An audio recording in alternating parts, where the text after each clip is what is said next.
Somebody left us a 4-star review, and that's gonna piss me off. Now, what do we deserve 4 stars? Does that actually bring your algorithm down? Just for if you got a lot of 5. Yeah, if you sell cars based off your SEO, which I don't, but it's good to have when people go look. Of course. You can leave a 4-star with no comment though. Like, what do we do? Where do we drop the ball? Sounds like a hater. That's what it sounds like. Sounds like somebody we never did business with. Yeah. May have been. Sounds like a hater.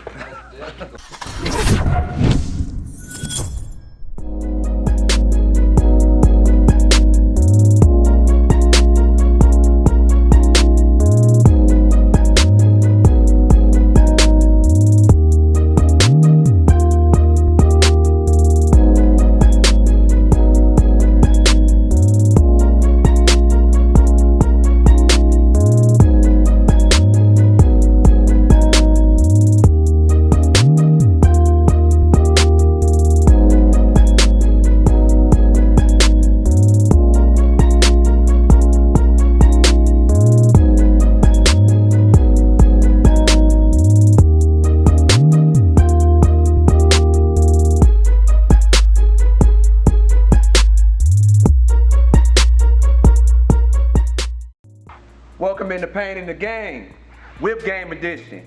We got lovely special guests right here with us this time. You know, we got Ed Brew, you know what I'm saying, Big Lee, you know what I'm saying. We got entrepreneurs, investors, business guys, family men.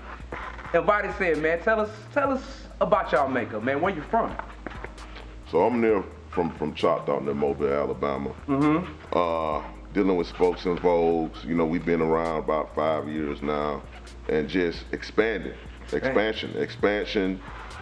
other things. Now we're doing concerts, car shows, the business.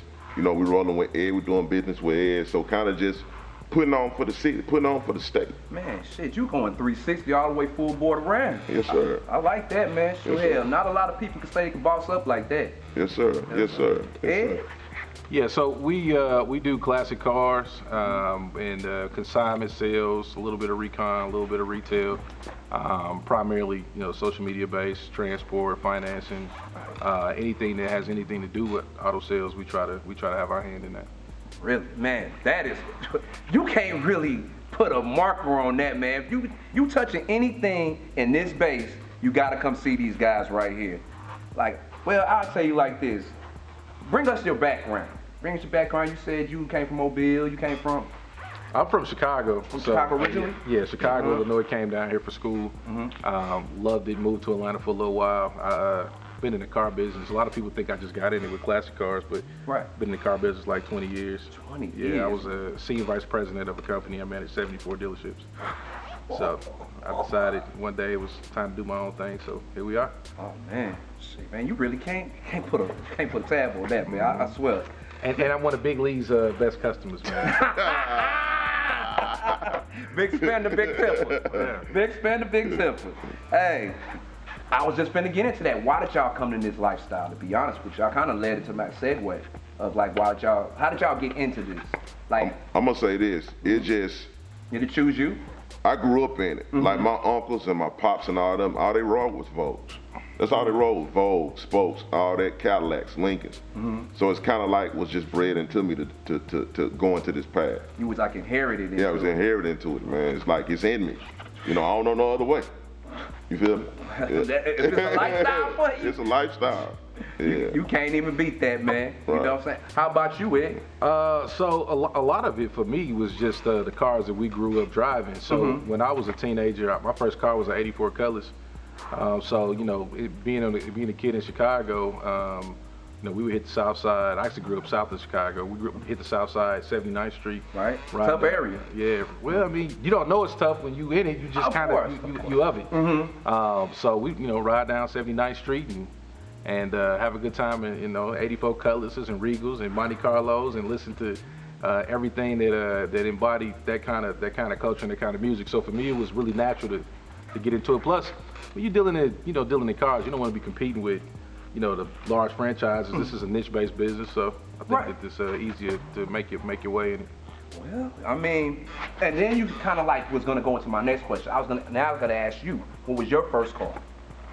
Man, my first car was a 95 Cadillac DeVille back in 98. 98? Yeah. Good year. Yeah. Good year. Yeah. So, and even still, that was on Vogue. You know, my pops had it kind of was inherited from my pops. He had bought it, and then I got it from him. So, you know, we just took it up to the level of, you know, putting the, younger when you would call, you gonna put some beat in and, you know, do what you do with it and all that or whatever. Bump some do or die. Some twisting, you know about that. Some Chicago stuff, you feel me? For real, you know what I'm saying? So you gonna get out and stunt and do what you do. Yeah. That's funny you say that too. In Chicago, like a lot of people think spokes and Vogues, they think about Cadillacs. In Chicago, they'll put spokes and Vogues on a tempo. What, a Ford Tempo? Man, they'll put spokes and Vogues on any car. It's gonna have get some shine. It's gonna have a top on it. You'll see a 4 or 500 with some spokes and Vogues. Any way to get into the game. Hey, mayo and mustard, baby. Hey, man, you gotta have that on your tires, brother. You gotta have that on your tires. Now, as you saying like 98, you know, talk about your 20s, you know what I'm saying? Because 20s, we don't really have that much money in your 20s. And like, how would you kind of like compete and stay in the game and stay involved?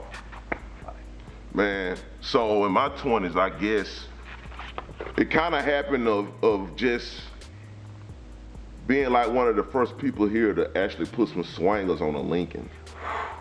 You know, so, you know, what came with that is that my boy Paul Wall reached out and was like, man, I got this convention in Atlanta.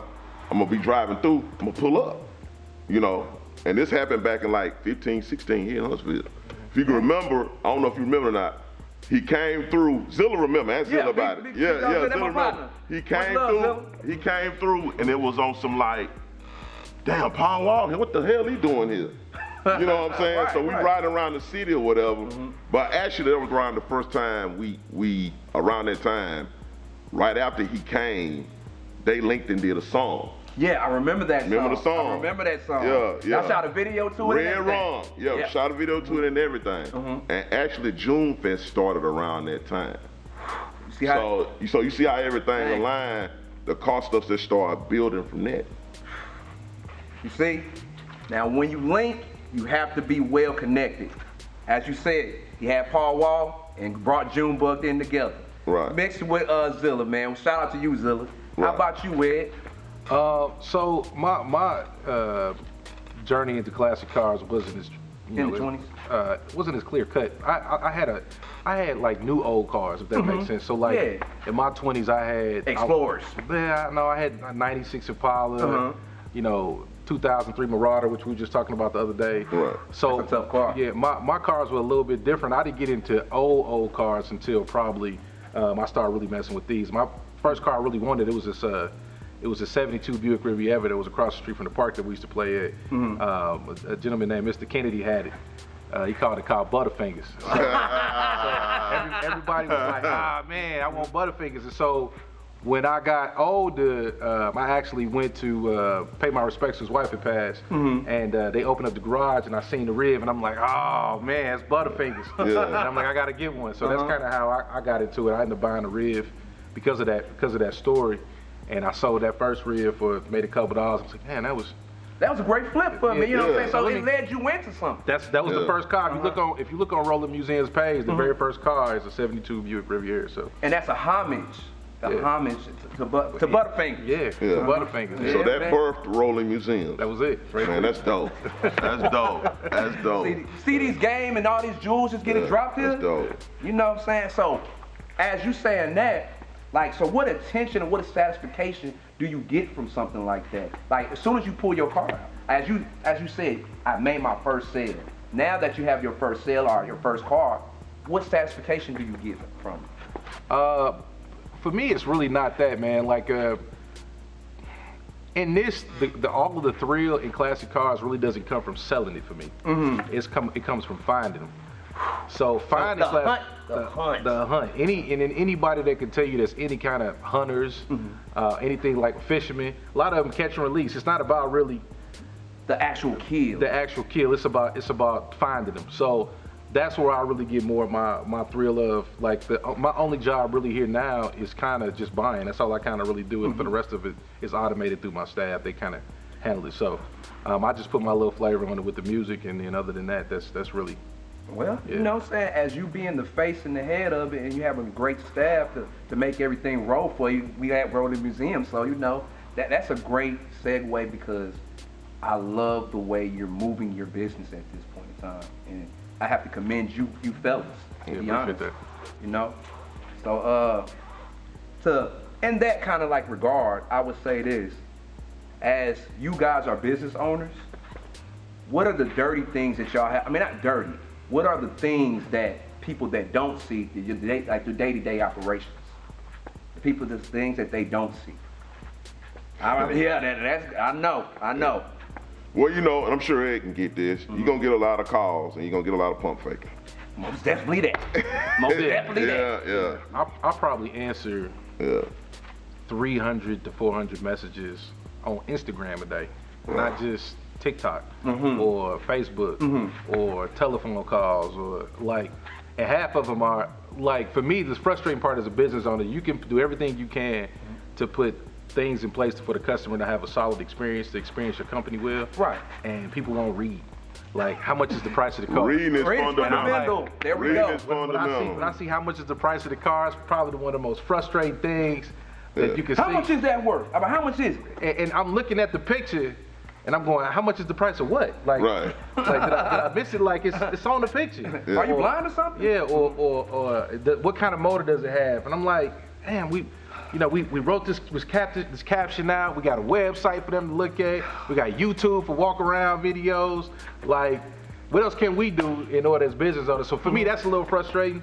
But just a lot of the dirty work of trying to, make sure that everything is pretty for the customer by the time it arrives. Yeah. Right. Yeah, so. And I'm gonna say this too, and I know he deal with it because I'm gonna speak it.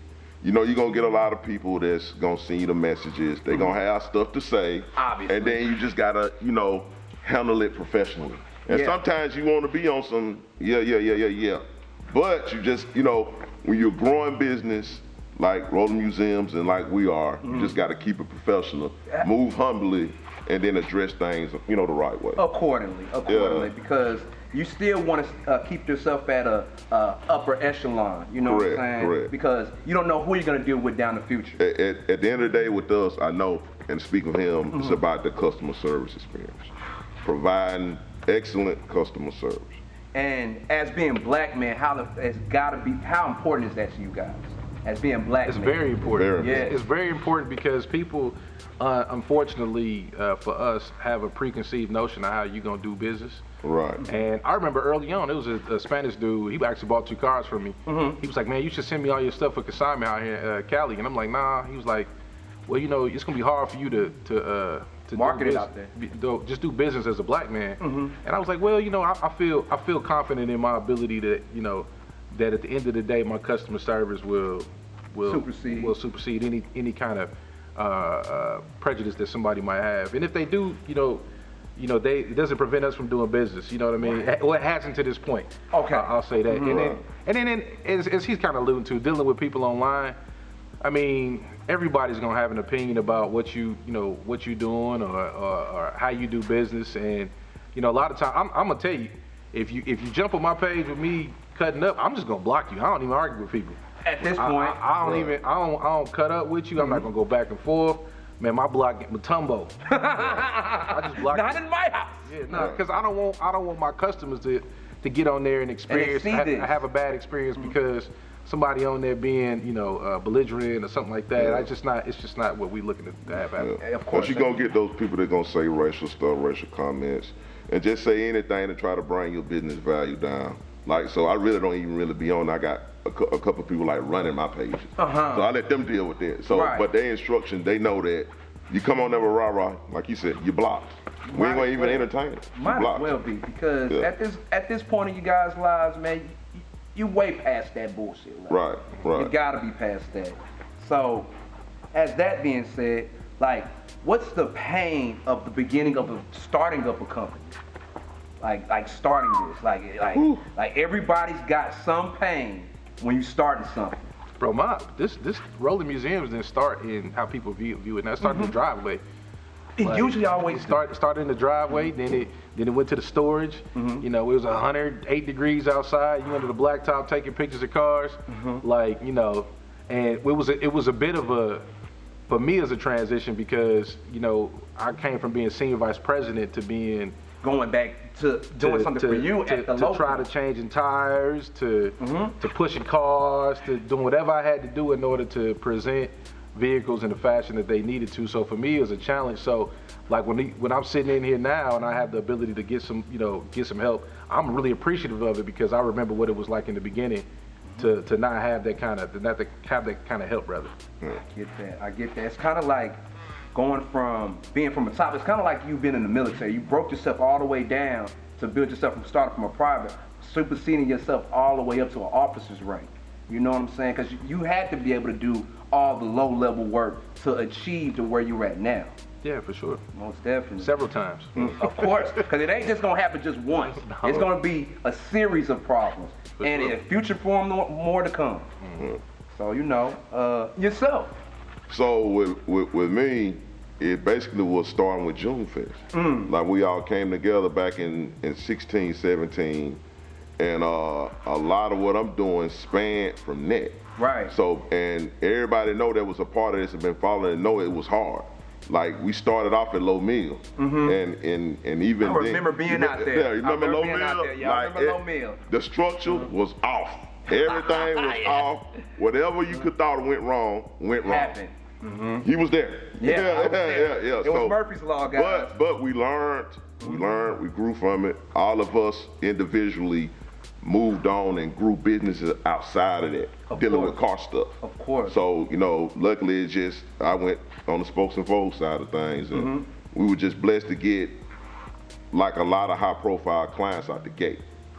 You know, and you know, starting, I gotta give a big shout out, like I said, to Paul Wall, the Fiend for one. Like Fiend, our first like real customer, Fiend, we did his car, Marcus was there, and Cadillac, and they got put in the damn museum.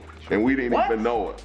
The Virginia Museum of Fine Arts. Oh my God, it went to Smithsonian. Yeah. And that was like it got put in the New York Times and all that. Man, that's crazy. I was a part of a lot of y'all first, because I was out there with the first Black June Fest, because Paul Wall was there too. Yeah, Paul came before. Wait a minute. What year was that? That was like 15, 16, 17, yeah. Man, I ain't know that was the beginning. That's like really was the beginning for all this. Man, history. Yeah, and we worked for that. We worked. So, as y'all saying it, what's inspired y'all? You know what I'm saying? Where do y'all get y'all vision from? Like, because how y'all moving and how y'all triangulating everything, you have to have some kind of vision. And so, explain to my audience, because they really want to know. So, you know, dealing with the people that we dealt with, a lot of people think, oh man, you messing with this, Snoop Bun, all that. Yeah. When I have talks with them, I'm collecting knowledge. I'm listening. You know, just last week, Bun hit me about, you know, he was out doing get ready to do the thing with 85 South, and he was like, man, you know, you had the models on there, you know, I got somebody I can link you with to do this calendar, right? Some stuff like that. So it's just about having a vision and having people that you can talk to, like Ed, people that's growing that you can just portray and move forward to do something special. Of course. Yeah. And that's a blessing, because them kind of people, you have to go out to seek them. And sometimes they kind of just, it's a law of attraction. Sometimes they kind of generate to you or gravitate to you. Right. So, you know, that's a blessing that you have that around you. You know what I'm saying? I can see you guys' orb right now. Right. So, you know, and you, Ed, like, so where did your vision come from? Man, really, it's tough with this, because I just got into it to drive cool cars. You know what I'm saying? Like, but because I've been in business managing dealerships, I only know how to really do it a couple different ways. Right. Like, so, you know, like the company, when I was saying I was at 74 stores, we started with 9. So, you know, it was just. So you kind of systematically I have a process for everything. So I have a process. I wash my tail the same way every day. It's the same process. It don't change. Right. So it's the same thing with this. You know, just continue to build and continue to grow and try to and automate things. So like I'm ambitiously lazy. I look for opportunities to be as lazy as I possibly can. I feel you. So the only way I know how to do that is really to delegate and outsource. Well, not delegate and outsource, but you create process and create margin where you don't have to do anything. Because for me, it just doesn't make. I would rather be doing something different. Right. You know what I'm saying? I would rather go try to sell a car and make $1,000 so I don't have to cut the grass. Honey. So that's what I'm saying. Like I like to curate my life. Right. So I like that. That's my motivation. You know what I mean? It's not really. I think that should be the word of the week. Curate. Yeah, that's the truth. You know what I'm saying? So I just want to make sure that my kids and the other generations have an opportunity to curate their lives as well. Right. So I like the way you put that. And also, you touched on something that was in one of my questions. How important is building relationships? Like as you just kind of got into that, I kind of want to because I want my audience to know that. I want this one. Go ahead. Please take it. So I tell people this all the time. I tell my customers could probably tell you this. Business is about relationships, not transactions. Most There you go. definitely. Not transactions. So if you go into every deal trying to focus on the relationship, everybody be fine. Most Yeah. definitely. Right. Because So- you will leave out there with something more than just what you purchased. Right. Yeah, absolutely. You become friends with. I tell people all the time. Some of my best friends are my customers. Most definitely. You know, and I continue to do business with them, and I also support them. Yes. So anybody that I call a friend, you'll find that I'll. Hell, these jogging pants is a brand. Is a brand. My buddy's doing a goat brand, and so his wife see me today. Oh, let me get a picture. I ain't seen nobody with the outfit. Give a but, shout out to Go Brand, man. Yeah, absolutely. So, I think that's what business is about. It's relationships are everything in business. Relationships also open up opportunities. Most definitely. I mean, like you get with the right people, they're gonna put you in position to win. I encourage everybody out here, to build a relationship. Go out here and network. Go out here and put yourself in spaces to where you can get out there, evolve, and learn, man, for real. Cause it's out there. What you're looking for is out there. Man, that's important, and I'm glad you said that because like I see a lot of people on like Facebook when they say it's embarrassing for somebody to ask when they first meet, what do you do? Right. Like I think that sometimes people feel judged in that question, but like I ask the question all the time, but I'm really trying to figure out where to put you inside of my network. Exactly. Right. Like how could I take what you do and monetize it for you? Or how could I support your business? Or how does it fit? How does it help us do business or make life easier? How do I help you help me or help us? Yeah, and so I really learned. I have a lot of friends in India, and when you go over there, they almost introduce what you do before they tell you really like he from U.S. He's into this, so he's into that. diamonds. Yeah, well, and you right away you figure, oh man, this guy can help me with this. So I think that's extremely important. That's probably one of the major keys for business. So, how do you deal with staff as well? Because that's another relationship. In what way? You have people under you, or people that you subcontract with. Like, how do you deal with that? Vendor relationships are a little bit different than staffing relationships. Okay. Vendor relationships, you want to make sure for me that it's healthy for both of you guys to do business. And every deal ain't a good deal, so sometimes you're just not a good fit. You shouldn't try to force that. Right. And staff is even easier. I mean, I treat people like I want to be treated, and I often overpay because I like retention. There it is. Right. So, you gotta have that. Yeah, so that for me, I don't know about him. Yeah, I mean, staff, like he said, just having a group of people around you that want to excel. Right. Yeah, they want to grow with you. You got people around you they want to be stagnant and don't want to grow with you. That ain't for you. No. You gotta have a level of people around you that's ready to grow. You gotta just ready to excel with you. And how do you peep something like that out for people that don't know? Oh, they gonna show their cards. They gonna show their cards, but you just gotta have awareness for it. And then if they're not growing with you, it is what it is.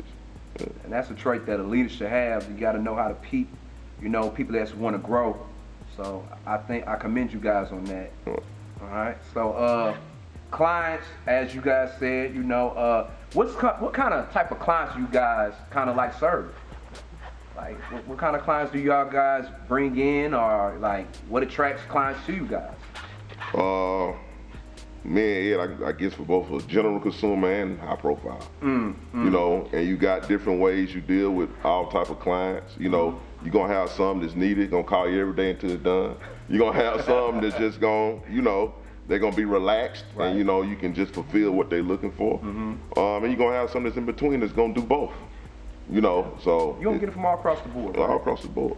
Yeah, I think that I'm actually kind of surprised at the clientele that we have. I think that we have a demographic that we kind of probably feature to more than other demographics, but we have, I mean, I got Manny Fresh and I got Stone Cold Steve Austin. So you can take two different. That's two different spectrums. So you know, you would never see them probably in any other conversation together like that, but you know, it's just how it happens. So you the glue to kind of like built that bridge. Yeah, but I mean, who knew Stone Cold Steve Austin like hip hop? Right. You know what I'm saying? But you know, that's how he found the page. He saw something on there that was cool to him, and in the same token. So I don't know, man. I couldn't tell you who our customers are at this point. It's just. We got, you know, 78-year-old. I just seen a video today of you picking up a Lincoln out of it was right here in Alabama. Yeah. He was 78 years old. Yeah, he can work an iPhone like nobody's business. Yeah. Yes, sir. Yes, sir. And so with that being, it's like, tell us a story about. Just give us a story about. A situation where y'all had to deal with a client and it was just a little bit uncomfortable. You go first. Ooh, Lord. Yeah, you go first. Make it hot. Uncomfortable client. I'm gonna tell you, and I won't use a car, because I don't want to narrow it down for a person. There's sometimes when you get on the phone with a customer and you know when they call that this is probably gonna be a problematic deal. Not before they even purchase from you. And so I had one client that we had a car that came in on consignment, and we do our due diligence up front before you even bring it in. Yeah, so if a car comes in as an example, we do an inspection on it, and we send that inspection back to the person that sent it to us and say, listen, this is what we found. In order to bring it up to our standard, these are the things that have to be fixed in order to do that. Are you interested in doing that? If the person declines, when we list the car, we say, hey, listen, this is the car. These are the things that need to be done on the car before you buy it. Right. These are things that you're interested in doing, right? So everybody's on the same page as it relates to what happens. So we'll send a customer a car, and we sent the customer a car, and as soon as he got there, he started picking it apart. He's like, you know, these things are this and this things. I'm like, well, this list that we emailed you outlines these things that are on the list. You know what I'm saying? So, and it didn't matter. So what I ended up doing is I said, well, listen, how much do you think it costs to repair that car? Right, he said, well, I think it'll be $1,000 to get the car fixed. I said, okay, listen, what we'll do. Here's $1,500. Wow. Here's $1,500 because you feel like we misrepresented it. This is the commission that we made on this particular car. I'm gonna give it to you. You know, get it fixed, whatever it is. So we did that, and then the dude still left us a bad review. Oh my God. So like, you went above and beyond. Yeah, but you know, it just is. You know, it comes with the business. It comes with it. You know what I'm saying? So it just. You know, things like that are disappointing. That's probably the worst part of it, is just having to know that there's nothing I could do in this circumstance, even if I'm being fair or more than fair, in order to accommodate the customer. But that's something that's extremely uncomfortable for me. I still haven't got used to that. Right. And you know, I probably never will. Yeah, it's probably gonna sting every time. Well, because it feels personal, man. Right. You know, when you do your very best to pour your heart and soul in something to try to represent and do good business and treat people how you want to be treated. Right. You know, it's just some people just out to just really want to beat you though. Yeah, at the end of the day, that's unfortunate. It don't matter how much of due diligence or groundwork you have done for that person. Some people just out there to just want to beat you sometimes. And then you got clients, you got high profile clients. I ain't naming names or nothing. Right. That's gonna hit you with the, hey, if you do this for me, this can expand, I can expand and do this, but okay. Mind games. Yeah, you know, but then, okay, that's cool, that's all fine and dandy. What a bag is. Yeah, I'm gonna tell you right now. Bag up front or back end? I'm gonna tell you, he's way nicer than me when it comes to that. Yeah. Oh, really? Big Lee is an angel. Yeah. When it comes to dealing with high profile clients. So you good cop, bad cop? Yeah. Or bad cop, good cop? I ain't gonna say that, it just. Way nicer. Yeah. Like it's different ways to do it, but you know, it is what it is. Yeah, but so I was saying he's a lot nicer than me. if you're a high-profile client, you know, you don't have to announce it to us. We actually don't post most of them because, you know, we don't. If they post it, we'll post it. But but I want the same amount of money whether you are there or there. Yeah. We want that same amount of money. It don't matter. You know, you are who you are, but that's cool. But you got to keep the lights on. Bill comes every 30 days. And Wells Fargo don't care. At all. Hell, they'll send you a letter and be like, hey, I'm trying to tell you. I'm trying to tell you. You are delinquent. And you don't want to hear that. Right. So, and that led into something else y'all said with these high profile. Who was the biggest client that you got, either one of you guys have served? I mentioned you mentioned Stone Cold. You've mentioned, well, actually you didn't mention really anybody, but who have you guys served that the public would know, and that? So, I would probably say our biggest client is Snoop. Legend in the game. Yeah, legend in the game. Who's real easy to work with. He comes off as that. Yeah, real easy to work with, real cool. It's Snoop Dogg, and then you know we've worked with Bun, Fiend, Paul, Zero. Which was a surprise because it just was on some. We was down there at his house and shooting some content for Vogue, and he was like, "Hey, this is my express, but take it with you." And that just okay, all right, and real cool to deal with, and we deal with a whole lot of different people. It's just that those are probably say the biggest names, the biggest high profile. Yeah. Man. The biggest one? The biggest. I mean, you don't really want to put nobody in a box, but you know, I mean, you know, people walking through these doors all the time. All of you guys are the biggest customer. That's a great answer. Give a round of applause. That's a great answer. All 1,800 customers that we've had are the biggest. The probably he most. He should be a PR guy. Yes. The one that most notoriety is probably Stone Cold. We've got Rick Ross. We got Rich Paul. Right. I forgot about Ross. We work with Ross too. Yeah. Rich Paul. Yeah. I know it's a bunch of them. Yeah, man. I'll tell you my favorite customers. I can tell you that. Yes. Manny Fresh is by far one of my favorite customers. I got a guy named Jamie Holmes, who's a big time artist in Dallas, is one of my favorite customers. Dallas Fort Worth area. Who else would they know? I talked to CeeLo.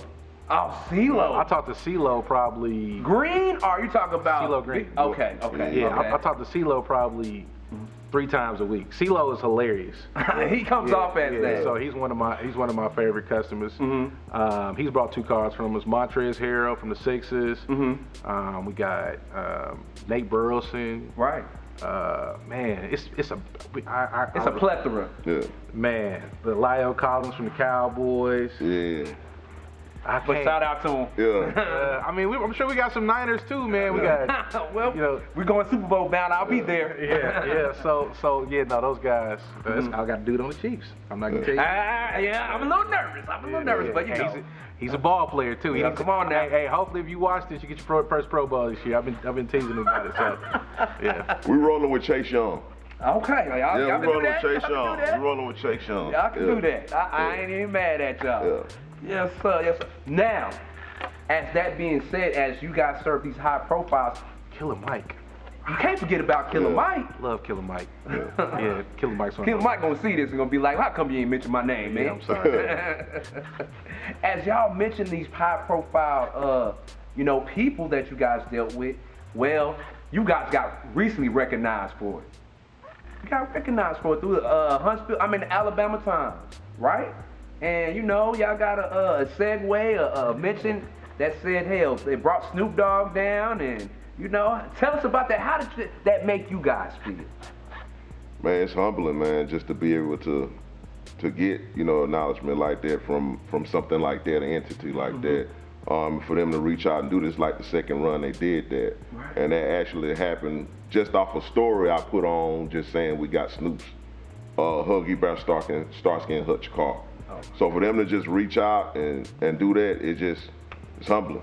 Very. Because that touched all sorts of channels. It was in WrestleMania, for Christ's sakes. That's one of the biggest events throughout the year. Right. So, you know what I'm saying? I just want to shake your hand on that, boss. Yes, sir. And one thing about Snoop, man, like, he always gonna put people in position to win. And like he was alluding to, like his favorite customers, that's like one of my favorite customers. Right. Like, he gonna put you in position to win every time. Yeah.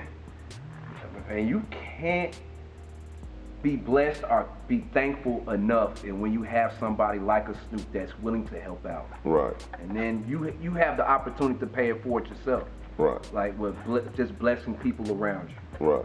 Just like you said, you deal with people that network throughout the city. Right. They have this event out here. I'm pretty sure you're aware of it. It's called June Fest.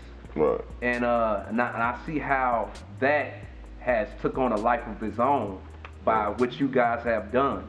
Yeah, we got that with your executive producer. Most definitely. Yeah. Shout out to our executive producer. Shout out to Junebug. You know, the executive producer over there. Yes, you know, sir. we got to give shout out to. Let me say this too, man, about Junebug. Most definitely. And we talking about, you know, putting on for the city.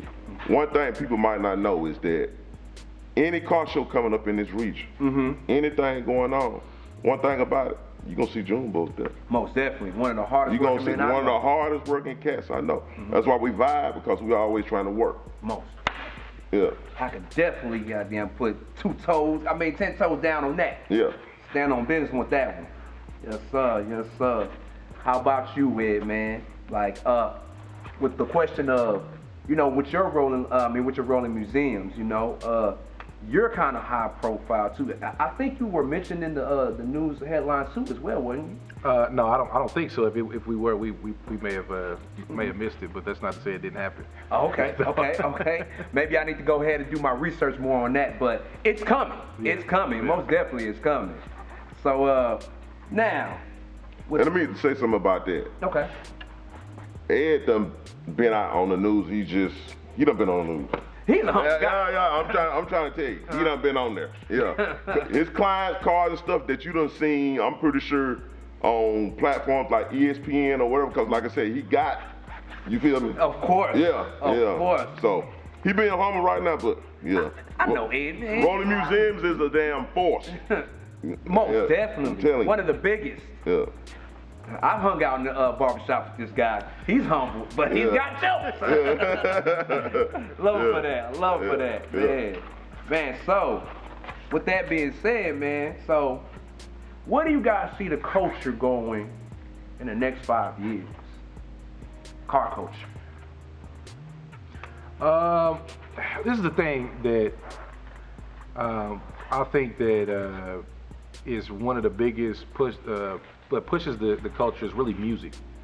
So music really is what I think, like I think that when people look at our page and listen to the music, it evokes an emotional response and they go, let me take back to a time when I was experiencing this when I was younger.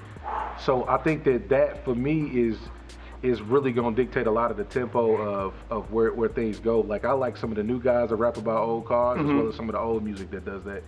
I think that people need to keep in mind that as this new generation takes over and it starts experiencing classic cars or what they consider to be classics, be mindful of that the taste is going to be a little bit different. The old heads are still going to be, they're going to be stuck in their ways. Stuck in their ways, you know, but with the newer generations, like I always talk about, I was talking about last week, the 96 Impala being our Hellcat. Right. You know what I'm saying? Right. Like you'll look up later on and then, you know, the Hellcat will be the 90. I mean, that version will be the 96 Impala.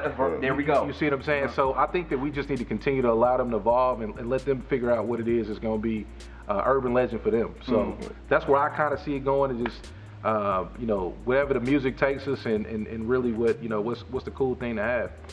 Really? I like that. I like that take on that. How about you? I don't play bad guy. All these cars structures be coming for millennials now, and they getting smaller and smaller. They ain't got no chrome on them nowhere. None of that. So I guarantee you, everything gonna be old school or going toward old school the next 5 years. I'm trying to tell you. All this you see in here is gonna be the, you know, it's already there. It's already in style. It's just that a lot of these newer cars is just not giving that flash element. No, they not. Give them more economy based. There you go. There we go. Give them more economy based. Something that's gonna. I don't know, man. So what do you feel about like Evo cars, like electric cars? I probably never own one. What? Probably never own one. You like the carburetor? Yeah. I probably. None of that ain't for me. That ain't for you. That ain't for me. I ain't for me. Somebody come in here with a Tesla right now, Tesla truck. I'm probably gonna take it back to the dealership and get me 4 Cadillacs.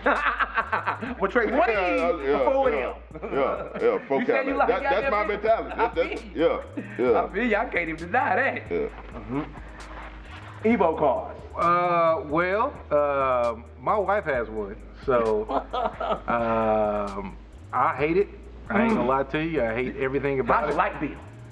I don't know.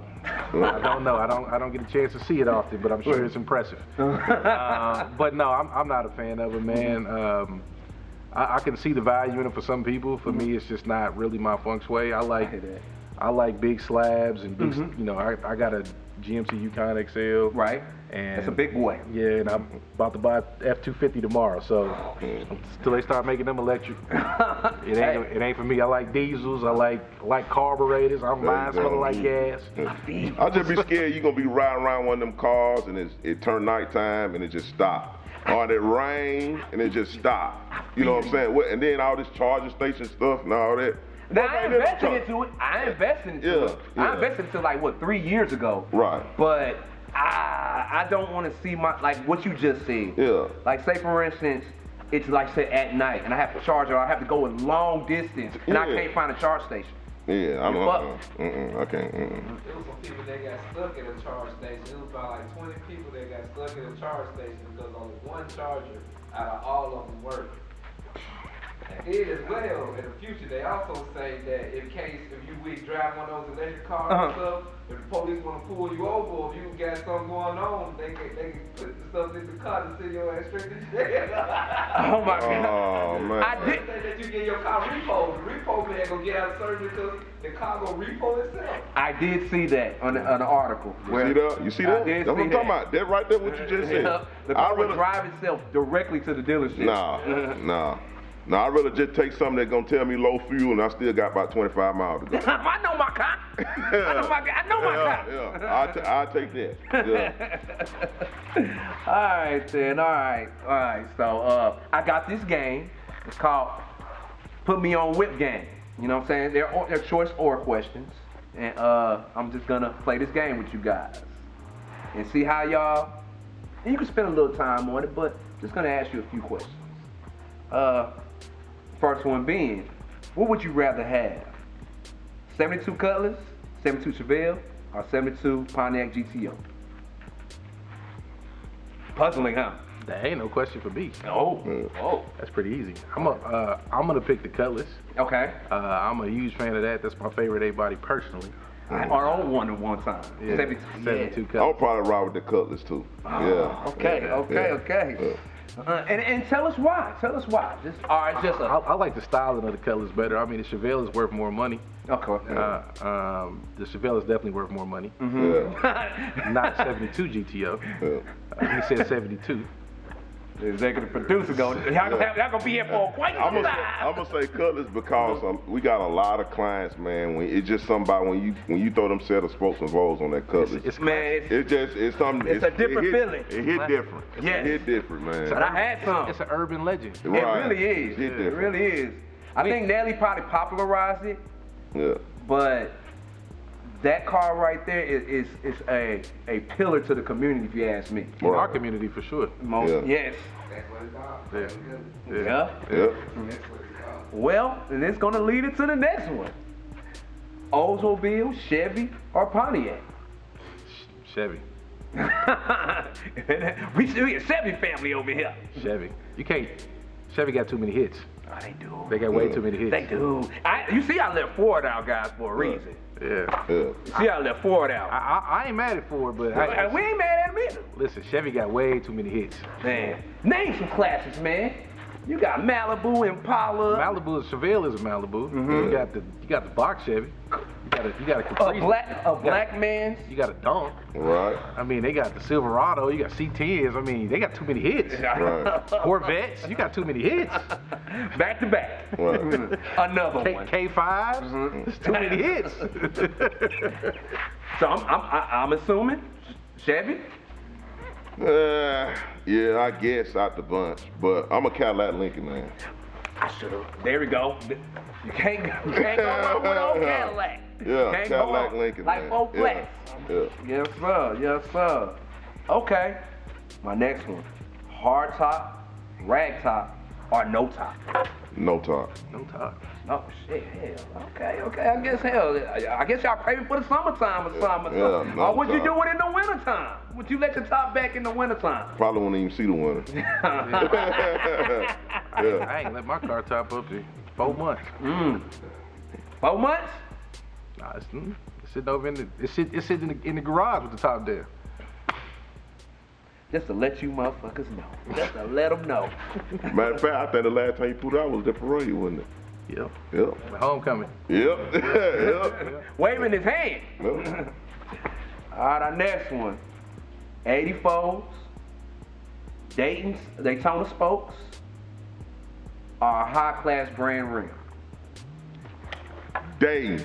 Days. I can't believe you didn't pick 84s.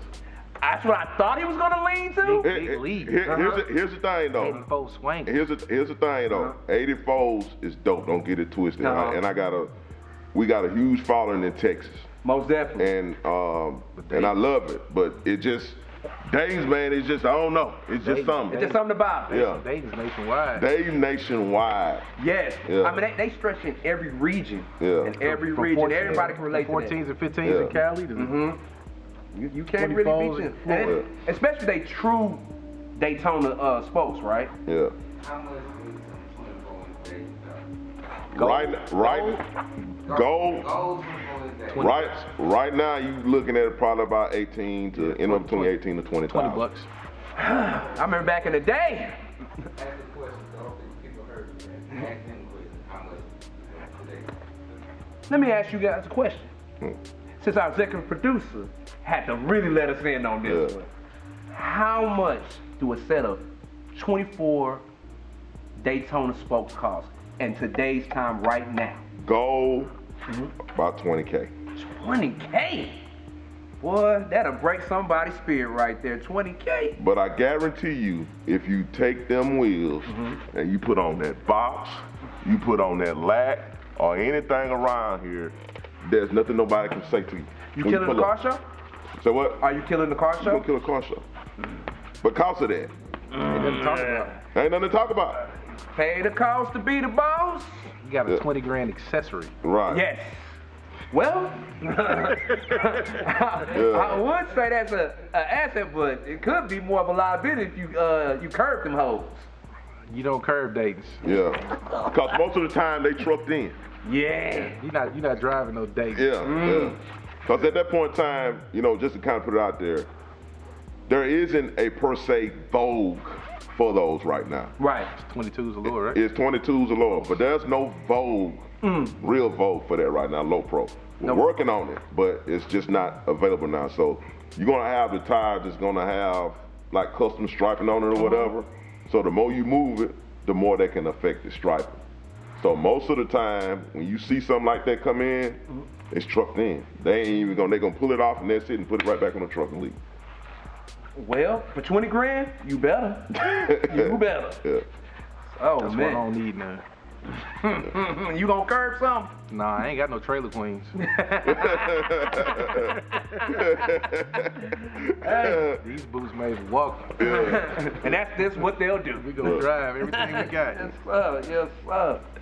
Man, not to wrap it up, man, but it was a pleasure having y'all, man. It was a pleasure sitting down with you guys, man. And I feel like my audience will learn something from you guys. Man, that is our show. Pain in the Game. It's dope. Buy it. And we out. Now, you gotta do that again. Ask them how to get in touch with them, with their Instagram, Facebook, all this shit. My bad. Before we go into that though, I want to just give a salute to you Thank for you. allowing us to be on here and continue to rise and grow your platform, bro.